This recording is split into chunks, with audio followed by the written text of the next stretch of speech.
ದೆಹಲಿಯಲ್ಲಿ JDS BJP ಕ್ಷೇತ್ರ ಹಂಚಿಕೆ ಫೈನಲ್ ಆಗಿದೆ. ನ್ಯೂಸ್ ಫಸ್ಟ್ಗೆ ಜೆಡಿಎಸ್ನಲ್ಲಿ ನಡೆದಂತಹ ಜೆಡಿಎಸ್ ಪಡೆದ ಕ್ಷೇತ್ರಗಳ ಬಗ್ಗೆ ಮಾಹಿತಿ ಲಭ್ಯವಾಗಿದೆ. ಹಾಗಾದ್ರೆ ಬಿಜೆಪಿಗೆ ಎಷ್ಟು, ಜೆಡಿಎಸ್ಗೆ ಎಷ್ಟು?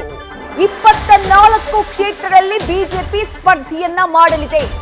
ಜೆಡಿಎಸ್ 4 ಲೋಕಸಭಾ ಕ್ಷೇತ್ರಗಳಲ್ಲಿ ಸ್ಪರ್ಧೆಯನ್ನ ಮಾಡಲಿದೆ. ಈ ರೀತಿ ಎರಡೂ ಪಕ್ಷಗಳ ಮಧ್ಯೆ ಸೀಟ್ ಹಂಚಿಕೆ ಆಗಿದೆ ಅನ್ನುವಂಥ ಮಾಹಿತಿ ನ್ಯೂಸ್ ಫಸ್ಟ್ಗೆ ಲಭ್ಯವಾಗ್ತಾ ಇರೋದು. 4 ಲೋಕಸಭಾ ಕ್ಷೇತ್ರಗಳನ್ನ ಆಯ್ಕೆ ಮಾಡಿಕೊಂಡಿದೆ ಜೆಡಿಎಸ್. ಹಾಗಾದ್ರೆ ಯಾವುದು ಆ 4 ಲೋಕಸಭಾ ಕ್ಷೇತ್ರಗಳು? ಬಿಜೆಪಿ ಹೈಕಮಾಂಡ್ ಜೊತೆ ಚರ್ಚಿಸಿ 4 ಕ್ಷೇತ್ರಗಳನ್ನ ಫೈನಲ್ ಮಾಡಲಾಗಿದೆ. 3 ಕ್ಷೇತ್ರಗಳ ಪೈಕಿ 1 ಕ್ಷೇತ್ರದಿಂದ ಎಚ್.ಡಿ. ಕುಮಾರಸ್ವಾಮಿ ಅವರೇ ಸ್ಪರ್ಧೆ ಮಾಡುವ ಸಾಧ್ಯತೆ ಇದೆ. ಮಂಡ್ಯ ಕ್ಷೇತ್ರದಿಂದ ಸ್ಪರ್ಧೆ ಮಾಡುವಂತೆ ಬಿಜೆಪಿ ಹೈಕಮಾಂಡ್ ಸಲಹೆಯನ್ನ ಕೊಟ್ಟಿದೆ. ಜನತಾ ಪಾರ್ಟಿ ಜೊತೆ ಮುಂದೆ ಲೋಕಸಭಾ ಚುನಾವಣೆ ಏನಿದೆಯಲ್ಲ ಅದಕ್ಕೆ ಸೀಟ್ ಹೊಂದಾಣಿಕೆ ಅವ್ರ ಜೊತೆ ಮಾಡಿಕೊಳ್ತಾರೆ. ಅದು ಖಚಿತವಾದಂತಹ ಒಂದು ತೀರ್ಮಾನ ಆಗಿದೆ. ಭಾರತೀಯ ಜನತಾ ಪಾರ್ಟಿ ಜೊತೆ ಮುಂದೆ ಲೋಕಸಭಾ ಚುನಾವಣೆ ಏನಿದೆಯಲ್ಲ ಅದಕ್ಕೆ ಸೀಟ್ ಹೊಂದಾಣಿಕೆ ಅವ್ರ ಜೊತೆ ಮಾಡಿಕೊಳ್ತಾರೆ. ಅದು ಖಚಿತವಾದಂತಹ ಒಂದು ತೀರ್ಮಾನ ಆಗಿದೆ.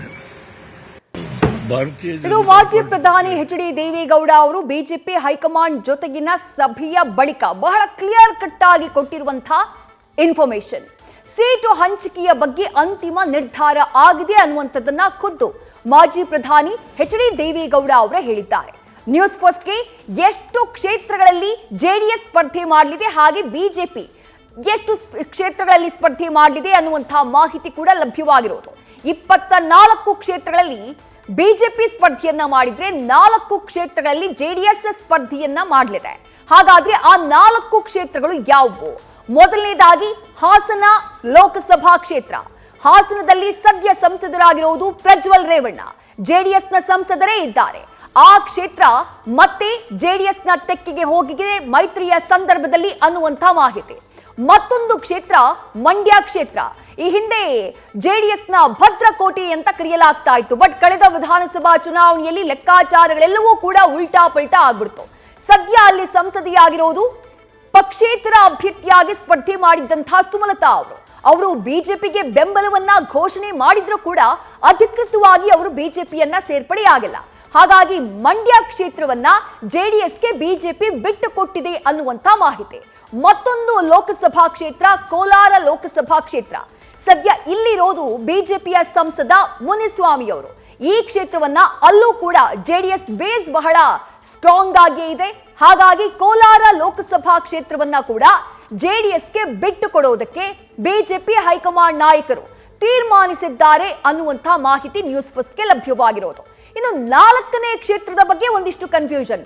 ಅದು ಮೈಸೂರು ಕೊಡಗು ಲೋಕಸಭಾ ಕ್ಷೇತ್ರನ ಅಥವಾ ತುಮಕೂರು ಲೋಕಸಭಾ ಕ್ಷೇತ್ರನ, ಈ ಬಗ್ಗೆ ಚರ್ಚೆಯಾಗ್ತಾ ಇದೆ. ಮೈಸೂರು ಕೊಡಗು ಲೋಕಸಭಾ ಕ್ಷೇತ್ರದಲ್ಲಿ ಪ್ರತಾಪ್ ಸಿಂಹ ಬಿಜೆಪಿಯ ಸಂಸದರಿದ್ದಾರೆ. ತುಮಕೂರಿನಲ್ಲಿ ಜಿಎಸ್ ಬಸವರಾಜು ಎಗೈನ್ ಬಿಜೆಪಿಯ ಸಂಸದರು. ಕಳೆದ ಬಾರಿ ದೇವೇಗೌಡರನ್ನ ಸೋಲಿಸಿದ್ರು. ಬಟ್ ಈ ಬಾರಿ ಸ್ಪರ್ಧೆ ಮಾಡುವಂತಹ ಸಾಧ್ಯತೆ ಇಲ್ಲ. ಖುದ್ದು ಅವರೇ ಈ ಬಗ್ಗೆ ಹೇಳ್ಕೊಂಡಿದ್ದಾರೆ. ಮತ್ತಷ್ಟು ಡೀಟೇಲ್ಸ್ ನಮ್ಮ ಪ್ರತಿನಿಧಿ ಮಂಜುನಾಥ್ ನೀಡ್ತಾ ಹೋಗ್ತಾರೆ. ಮಂಜುನಾಥ್, 4 ಕ್ಷೇತ್ರಗಳಲ್ಲಿ ಜೆಡಿಎಸ್ ಸ್ಪರ್ಧೆ ಮಾಡೋದು ಫಿಕ್ಸ್.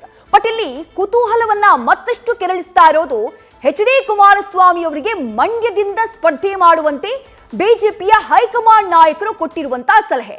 ಈ ಸೀಟು ಹಂಚಿಕೆ ಹಾಗೆ ಎಚ್.ಡಿ.ಕೆ ಸ್ಪರ್ಧೆಗೆ ಕೊಟ್ಟಂತಹ ಸಲಹೆ, ಇದನ್ನ ವಿಶ್ಲೇಷಣೆ ಮಾಡಬಹುದಾ ಮಂಜುನಾಥ್? ಖಂಡಿತವಾಗೂ ವಿದ್ಯಾಶ್ರೀ, ಏನು 2024 ಲೋಕಸಭಾ ಚುನಾವಣೆಯಲ್ಲಿ ರಾಜ್ಯದಲ್ಲಿ ಏನು ಕಾಂಗ್ರೆಸ್ ವಿರುದ್ಧ ಗೆಲ್ಲಲೇಬೇಕು. ಅದರಲ್ಲೂ ಕೂಡ 28 ಕ್ಷೇತ್ರಗಳಿದೆ. ಆ 28 ಕ್ಷೇತ್ರಗಳಲ್ಲಿ ಜೆಡಿಎಸ್ ಬಿಜೆಪಿ ಗೆಲ್ಲಬೇಕು ಅನ್ನೋದು ಈಗ ಜೆಡಿಎಸ್ ಮತ್ತೆ ಬಿಜೆಪಿ ನಾಯಕರ ನಿರ್ಧಾರ ಆಗಿರುವಂತದ್ದು. ಹೀಗಾಗಿ ಕಳೆದ 3 ತಿಂಗಳ ಹಿಂದೆ ಒಂದು ಮೈತ್ರಿಯನ್ನು ಕೂಡ ಮಾಡ್ಕೊಂಡಿರುವಂತದ್ದು ಜೆಡಿಎಸ್ ಬಿಜೆಪಿ ನಾಯಕರು. ಆದ್ರೆ ಸೀಟು ಹಂಚಿಕೆ ಬಗ್ಗೆ ಸಾಕಷ್ಟು ಗೊಂದಲಗಳಿದ್ವು. ಅಂತಿಮವಾಗಿ ಏನು ನಿನ್ನೆ ಪ್ರಧಾನಿ ನರೇಂದ್ರ ಮೋದಿ ಅವರನ್ನ ಮಾಜಿ ಪ್ರಧಾನಿ ಎಚ್.ಡಿ. ದೇವೇಗೌಡರು, ಕುಮಾರಸ್ವಾಮಿ ಜೊತೆಗೆ ಜೆಡಿಎಸ್ ನಾಯಕರು ಭೇಟಿ ಮಾಡಿ ಈ ಒಂದು ವಿಚಾರವನ್ನ ಚರ್ಚೆ ಮಾಡಿರುವಂತದ್ದು. ಪ್ರಮುಖವಾಗಿ ಇಲ್ಲಿ ಏನು ಜೆಡಿಎಸ್ ಮತ್ತೆ ಬಿಜೆಪಿ 24+4 ಕ್ಷೇತ್ರಗಳನ್ನ ಹಂಚಿಕೆ ಮಾಡ್ಲಿಕ್ಕೆ ತೀರ್ಮಾನವನ್ನು ತೆಗೆದುಕೊಂಡಿರುವಂತದ್ದು. ಅದರಲ್ಲೂ ಕೂಡ ಹಳೆ ಮೈಸೂರು ಭಾಗದಲ್ಲಿ ತನ್ನ ಪ್ರಾಬಲ್ಯ ಏನು ಉಳಿಸ್ಕೊಬೇಕು, ಆ ನಿಟ್ಟಿನಲ್ಲಿ ದಳಪತಿಗಳು ಒಂದು ಎಚ್ಚರಿಕೆ ಹೆಜ್ಜೆಯನ್ನ ಇಟ್ಟಿರುವಂತದ್ದು. ಅದರಲ್ಲೂ ಹಾಸನ ಜೊತೆಗೆ ಮಂಡ್ಯ ಜೊತೆಗೆ ತುಮಕೂರು ಜೊತೆಗೆ ಕೋಲಾರ ಈ 4 ಕ್ಷೇತ್ರಗಳನ್ನ ತೆಗೆದುಕೊಳ್ಳೋದಕ್ಕೆ ಜೆಡಿಎಸ್ ನಾಯಕರು ಪ್ರಧಾನಿಗಳ ಮುಂದೆ ಹೇಳಿರುವಂತದ್ದು. ಇದಕ್ಕೆ ಪ್ರಧಾನಿಗಳು ತಮಗೆ ಎಷ್ಟು ಸೀಟ್ಗಳಾದ್ರೂ ಬೇಕಾದ್ರೂ ತೆಗೆದುಕೊಳ್ಬಹುದು, ಇದರಲ್ಲಿ ಯಾವುದೇ ರೀತಿಯ ಒಂದು ಏನು ತಮ್ಮ ಅಭಿಪ್ರಾಯಕ್ಕೆ ಬಿಟ್ಟಂತದ್ದು, ಇದರಲ್ಲಿ ಯಾವುದೇ ಷರತ್ತಿಲ್ಲ ಅನ್ನೋ ಮಾತನ್ನ ಹೇಳಿರುವಂತದ್ದು. ಹೀಗಾಗಿ ದಳಪತಿಗಳು ತಾವು ಗೆಲ್ಲುವಂತ ಕ್ಷೇತ್ರಗಳೇನಿದೆ ಈಗಾಗಲೇ ಕಳೆದ 1 ತಿಂಗಳಿಂದ ತಮ್ಮ ಆಪ್ತರ ಮುಖಾಂತರ ಕುಮಾರಸ್ವಾಮಿ ಅವರು 2008ರಿಂದ ಇಲ್ಲಿವರೆಗೂ ಯಾವ ರೀತಿ ಒಂದು ಮತಗಳಿಕೆ ಆಗಿದೆ ಜೆಡಿಎಸ್ಗೆ ಅನ್ನೋದ್ರ ಬಗ್ಗೆ ಸಂಪೂರ್ಣವಾದಂತಹ ಮಾಹಿತಿಯನ್ನ ಸಂಗ್ರಹ ಮಾಡಿ ಈಗ ಈ ಒಂದು ವರದಿಯನ್ನ ಪ್ರಧಾನಿ ನರೇಂದ್ರ ಮೋದಿ ಅವರ ಮುಂದೆ ಇಟ್ಟು ತಮಗೆ ಈ 4 ಕ್ಷೇತ್ರಗಳನ್ನ ಕೊಡಿ ಅನ್ನೋ ಮಾತನ್ನ ಹೇಳಿರುವಂತದ್ದು. ಜೊತೆಗೆ ಮೈಸೂರು ತುಮಕೂರು ಈ ಒಂದು ವಿಚಾರದಲ್ಲಿ ಒಂದಷ್ಟು ಗೊಂದಲ ಇದೆ, ಯಾವ ಕ್ಷೇತ್ರವನ್ನ ಆಯ್ಕೆ ಮಾಡಬೇಕು ಅನ್ನೋದು ಇಲ್ಲಿ ಪ್ರಮುಖವಾದಂತಹ ವಿಚಾರವನ್ನ ತೆಗೆದುಕೊಳ್ಬೇಕಾದ್ರೆ ಅದನ್ನ ಮುಂದಿನ ಒಂದು ದಿನಗಳಲ್ಲಿ ತಿಳಿಸ್ತೇವೆ ಅನ್ನೋ ಮಾತನ್ನ ಹೇಳಿರುವಂತದ್ದು. ಯಾಕಂದ್ರೆ ಏನು 2019ರ ಲೋಕಸಭಾ ಚುನಾವಣೆಯಲ್ಲಿ ದೇವೇಗೌಡರು ತುಮಕೂರಿನಿಂದ ಸ್ಪರ್ಧೆ ಮಾಡಿ ಸೋತಿದ್ರು. ಆ ಒಂದು ಕ್ಷೇತ್ರದಲ್ಲಿ ಮತ್ತೆ ತಮ್ಮ ಒಂದು ಪಕ್ಷದಿಂದ ಅಭ್ಯರ್ಥಿಯನ್ನ ಹಾಕಿ ಅಲ್ಲಿ ಗೆಲ್ಲುವ ಮೂಲಕ ತನ್ನ 2019ರ ಒಂದು ಸೋಲಿನ ಒಂದು ಏನು ಅವಮಾನ ಇತ್ತು ಅದನ್ನ ಮತ್ತೆ ಗಳಿಸ್ಕೋಬೇಕು ಅನ್ನೋದು ದಳಪತಿಗಳ ಲೆಕ್ಕಾಚಾರ ಆಗಿರುವಂತದ್ದು. ಹೀಗಾಗಿ ಸಾಕಷ್ಟು ಕುತೂಹಲ ಕೆಡಿಸಿದಂತ ಸೀಟು ಹಂಚಿಕೆ ಪ್ರಕರಣ ಅಂದ್ರೆ ವಿಚಾರ ಈಗ ಅಂತಿಮ ಆಗಿರುವಂತದ್ದು.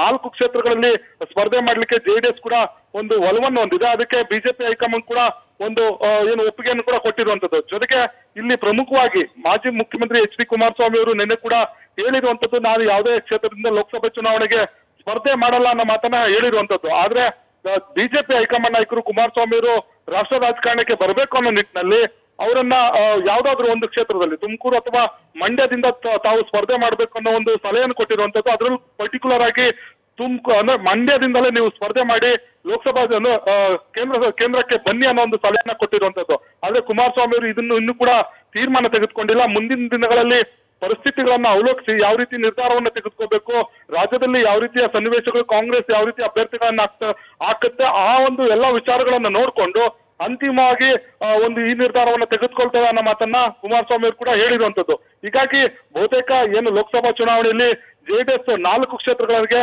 ಈಗಾಗಲೇ ಬಹುತೇಕ ತೀರ್ಮಾನ ತೆಗೆದುಕೊಂಡಿದೆ. ಉಳಿದಂತೆ ಹೈಕಮಾಂಡ್ ಬಿಜೆಪಿ ಹೈಕಮಾಂಡ್ ಕೂಡ ಯಾವುದೇ ರೀತಿಯ ಷರತ್ತನ್ನು ಕೂಡ ಹಾಕದೆ ತಮಗೆ ಬೇಕಾದ ಸೀಟುಗಳಲ್ಲಿ ತಾವು ಸ್ಪರ್ಧೆ ಮಾಡಬಹುದು ಅನ್ನೋ ಮಾತನ್ನ ಹೇಳಿರುವಂತದ್ದು. ಆ ಮೂಲಕ ಏನು ಸೀಟು ಹಂಚಿಕೆ ಗೊಂದಲ ಇತ್ತು ಅದಕ್ಕೆ ಈಗ ಬ್ರೇಕ್ ಬಿದ್ದಿರುವಂತದ್ದು. ಥ್ಯಾಂಕ್ ಯು ಮಂಜುನಾಥ್ ತಮ್ಮೆಲ್ಲ ಡೀಟೇಲ್ಸ್ಗೆ. ನ್ಯೂಸ್ ಫಸ್ಟ್ ನಿರ್ಭೀತಿಯಿಂದ ನಿಮ್ಮ ಪರವಾಗಿ.